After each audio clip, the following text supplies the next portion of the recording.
চলছে রমজান মাস, আর এক অভূতপূর্ব দৃশ্য। একদিকে প্রতিমন্ত্রীর মনের কোণে স্রষ্টার সান্নিধ্য প্রাপ্তির আকাঙ্ক্ষা, অন্যদিকে ভালোবাসা দিয়ে পথ দেখানোর চেষ্টা। শিশুদের মুখের হাসি বলে দিচ্ছে এই আবেগময় মুহূর্তে হৃদয় জুড়িয়েছে কতটা। মাঠ জুড়ে ছোট ছোট পায়ের শব্দ, কেউ দৌড়াচ্ছে, কেউ আবার নিজের নতুন সাইকেলের দিকে তাকিয়ে, কেউ স্বপ্ন হাতে দাঁড়িয়ে। অবাক চোখে অনেকেই এই দৃশ্য দেখতে দাঁড়িয়ে গেছে, যেন আনন্দ ভরা এক অন্যরকম দিন মিরপুর ছেয়েছে।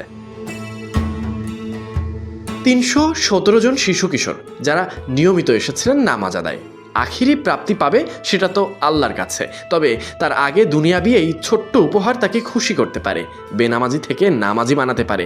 এর থেকে বড় যাওয়া কি বা হবে? সুন্দর এই দিনে মিরপুর বাংলা কলেজ প্রাঙ্গণে কারো মুখে চাপা হাসি, কারো আবার খুশি লুকানোর চেষ্টা, আবার কেউ খুশিটাকেই প্রকাশ করছেন, নেই লুকানোর চেষ্টা। বাচ্চাদের যিনি উপহার তুলে দিচ্ছেন তিনি ক্রীড়া প্রতিমন্ত্রী।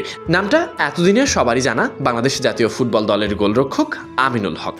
কোনো আনুষ্ঠানিকতার দেওয়াল নেই, তিনিও যেন তাদেরই একজন হয়ে গেছেন। একটা বাচ্চা ছেলের মাথায় হাত বুলিয়ে দিলেন, কারো মুখে হাত দিচ্ছেন, কারো সঙ্গে কর্মদন সেরে ফেললেন। এভাবেই অনেকের সাথে পরিচিত হয়েছেন। তারপর একে একে তুলে দেওয়া হলো সাইকেল, শুধু উপহার হিসেবেই নয়, এ যেন এক প্রতিশ্রুতি ভালো কিছুর দিকে এগিয়ে যাওয়ার, নিজের পথ ঠিক রাখার।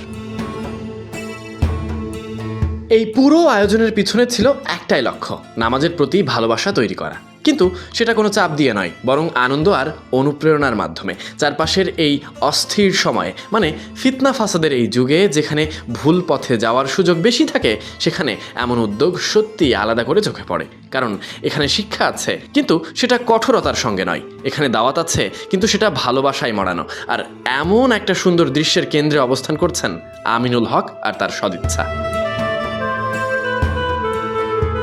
এখানে উল্লেখযোগ্য ব্যাপারটা, তারা শুধু উপহার নিয়েই ফিরছে না, সঙ্গে ফিরে যাচ্ছে এক বিশেষ অনুভূতি নিয়ে। আর এই অনুভূতি হয়তো তাদের স্রষ্টার সঙ্গে যোগাযোগ বাড়াবে, অনুভূতি হয়তো তাদের সঠিক পথে রাখবে। পুরো বাংলাদেশ তাদেরকে রাখুক এমনই প্রার্থনাতে।